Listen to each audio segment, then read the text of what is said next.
Hi, welcome to The Power of Repetition, the channel created to inspire and motivate immigrants around the world and give a piece of advice to all these people that decided to leave home to pursue their dreams and happiness. In the episode of today, we have Anna from Ukraine. Please, Anna, come on in. Hi, How are you nice doing? to Good to see see you. you. Good to see you. Please grab a seat. Thank you for having me here. Yeah, my pleasure. Thank you for coming. All right. Okay, Anna. So, for the ones who don't know you, please introduce yourself. Tell us who you are and how and why you decided to come to Canada. My name is Anna. I'm from Ukraine. I've been in Canada about 13 years, about two on the island. I decided to come to Canada to, I guess, to challenge myself, and I felt pretty happy in my country, but I wanted to broaden my horizons and, you know, grow. Nice. So, what year did you arrive to Canada specifically? I believe it was 2010. 2010. Yeah. Wow. So, almost 16 years ago. Yes, I also went back for about 3 years. Oh, you went back for three Yeah. years. Okay. So, what was your first city in Canada? City was, I guess, was Toronto. Toronto? Yeah, Okay. And then, how long have you been in the island in Victoria? 2 years. 2 years. And can you please tell us what are you currently doing and what is inspire you? What is your current, day to day? Tell us about yourself a little hmm bit. Um, I'm a very diverse person, and I've been in transition so many different careers. So I started in Ukraine. I've been a doctor. Then I moved here. I worked as a doctor assistant. And actually, the story it's very long. I started from basic things like I was washing dishes at the kitchen, then I was a waiter, and then slowly I grew into after learning language. I worked as a doctor assistant. I was always in a helping field. I've always been drawn to it. Then I went to study medical aesthetics, and I really enjoyed it. And now I transition in a new career as a psychologist, as a therapist. Wow.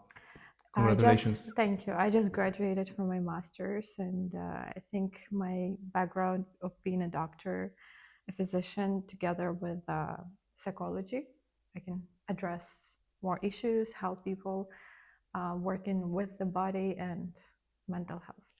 So I can see that you have been always motivated to work supporting people in different fields, but always supporting helping people, right? Yes. So when you first came to Canada 16 years ago, what was the hardest challenge that you didn't expect? Um, And how did you deal with it? I believe that most of us as an immigrant, we don't really know what to expect until we experience it. I think for me, the most hard part was loneliness, finding belonging.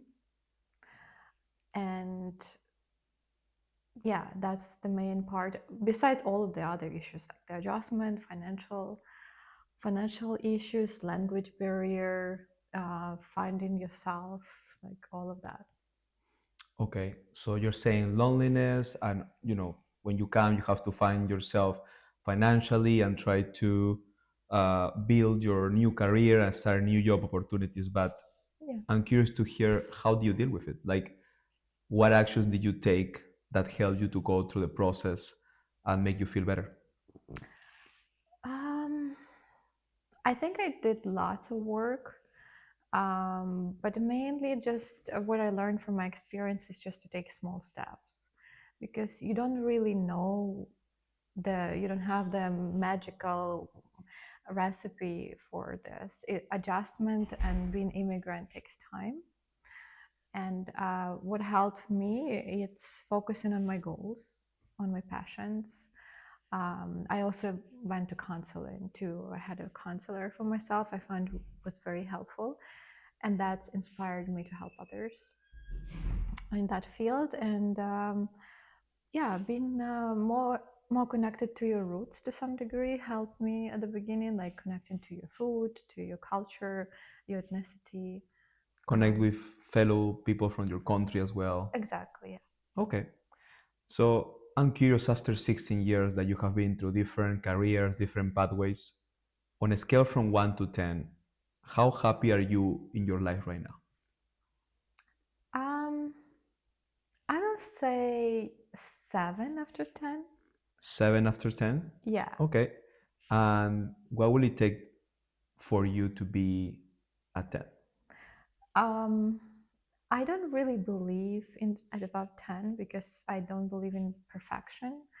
I think our life itself, it's about grow and always have that, um, that level of to grow somewhere, target. So it's always will be something that I would like to improve myself or work on. Okay. So I'm curious to hear what would be your definition of happiness. It's a very interesting question. um, in a different age, different definition, different goals. Different stages of life, eh? Exactly, yeah. I will say in this stage of life, I prioritize more like inner happiness and peace, being authentic self, having the opportunity actually being yourself, being in your feminine energy, being um, in your field, like to do what you like and to be surrounded by good people. So that brings me more contentment than anything else right now.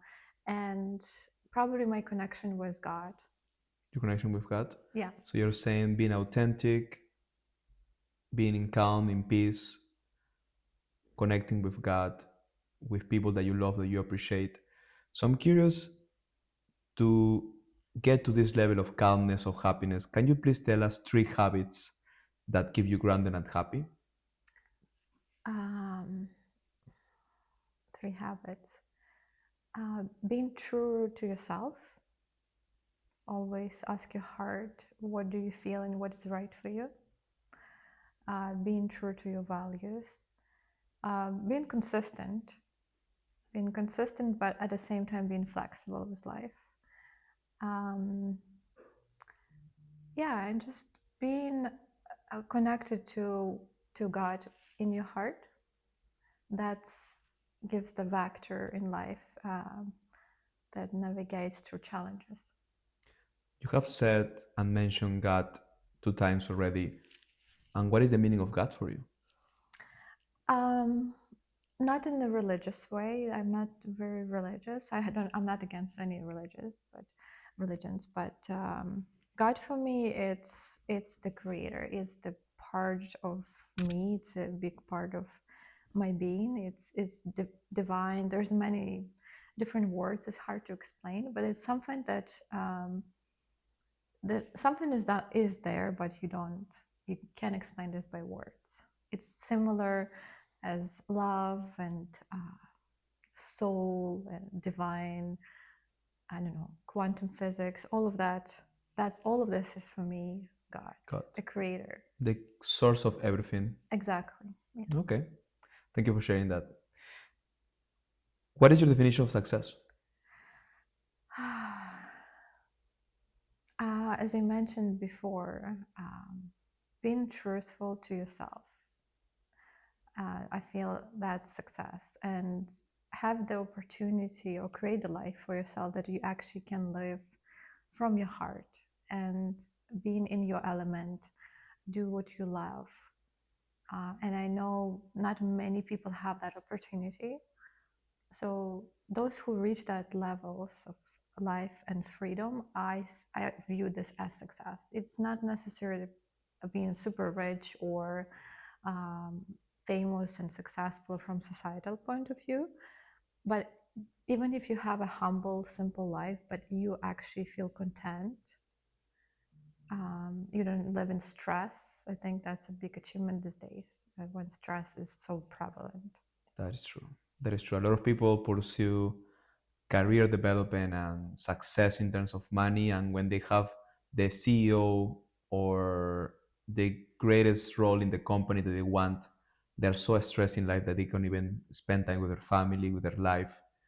So what would you tell to these people that pursue and seek money and success in terms of fame as Mhm. happiness or as successful? Oh, I also would like to separate. As a psychologist, I see different aspects, like what is definition of success for men and women. And despite these days in the roles kind of blended, and women also pursue goals not less than men, but I still believe that men operate a little bit different. For them, it's important success, and in terms of being successful in your career, being acknowledged in society. I think for women, it's a little bit different, and it should be different. So We're different species, eh? yeah, That's yeah. true. So if I will speak for myself, I feel it, and what I see in women, in my clients as well, that we missing a lot feminine energy these days. So definition of success and being in a flow and in a state of harmony for women will be to stay as much as you can in that feminine energy. I Yeah, agree. I agree. I read a book a couple of months ago that when the man sticks to their masculine side and the woman sticks to the feminine side, normally relationships work and the society is built in harmony, right? yeah. So in this society, 2026, where we are lacking of masculine men, and therefore we have more masculine women because a lot of women are having to show their masculine side because there are not a lot of masculine men around for X reasons. For these women that are listening to you, that are trying to be independent and Mhm. also trying to be successful or trying to be happy, what piece of advice would you give to this woman to stick to their feminine side? From my experience, it's not easy. You have either one thing or another. I went through phases when I was working a lot or towards my goal, and I felt like I'm losing connection with my feminine part. Um, yes, I achieved some goals that I had for myself, but it came with the price. So it's the hardest part for women these days is to keep the balance between achieving your goals, living in survival, always go, go, go, and still staying to your feminine essence. But if you balance these two things, it's everything about balance, then you can have both. Okay, Yeah. okay. Do you think success comes from big moments or small habits every day? Um, Definitely small habits. And when I was younger, I thought I was thinking about some sort of luck or good fortune, and things just have to miraculously happen. But then as I was working on my goals, I learned a lot from that. That consistency, um, yeah, being consistent, being persevering, build something within you, and you actually learn something from it, and success comes as a result. That started for me like learning Spanish. For instance, my Spanish is very basic. I just Yeah. started, but I realized that when I learning every day, like or every few times a week, I learn a little bit of something new. Over the year, I'm progressing and I get somewhere versus I will not do anything. Or if I do one post on Instagram once a month, it's not the same as you do this more often. And like this drop by drop, like you progress in somewhere for sure. It's compound actions, right? So Yes. I believe that each human has 24 hours in their day. There is no human that has more than 24 hours. We all have the same time, but I think that someone who is more strategic with their actions and focus their time in what they want and their goals are definitely going to be compounding their time in a better way, right? Hmm. So, final question: if you could give one piece of advice to someone starting a new life in a new country, what would that be? That's my clients asking me so many times this question. It will not be one, but I will try to narrow down to one. First, like what I see the big challenge is that people are attached too much to their past and what they were experienced back home. And understanding, I guess, that you are not going to be the same and accept that your old identity will be left back home, to grieve it and go through that process of letting go. Doesn't matter how you were successful or how big is your network or family back home. Understanding that you started in a new country as a zero, and that first acceptance, I think that's the first step one person can actually, after they accept that, they can start growing and building new life as a new person and create new identity, new roots. Wow. Yeah. So you're saying accepting that you're going to be a sort of a new individual in a new society, and accept that you will have to build new connections, a new life. And what about your roots? Yeah, so I see this as a plant. Many years ago, when was going through challenging time, and I went to counselor as an adaptation to a new country, my counselor told me one thing that I still remember. She said, when you immigrate to a new country, it's like you take a pot, a plant in a pot, a flower, and you replant it to a new pot with the new soil, a new temperature, new environment, everything. And some flowers can put their roots and adjust, and some flowers die. And that means many people actually go back home, right? True. But that process is can be painful because you unrooting yourself. You have to let go everything that you know and who you thought you are, and build a new life. Build a new life. But as you said before, always sticking to who you are and true to your values. Yeah, Yeah. and values can shift throughout the life. Our values can also shift. So a little bit of flexibility also helps in that. Yeah, being consistent and we talk about, but flexibility also helps in life because flexibility, in my opinion, help you to easier navigate through challenges. Like you more like become like a fish in the water rather than uh, being very rigid to what you know and things has to be just the way you are or you want them to be.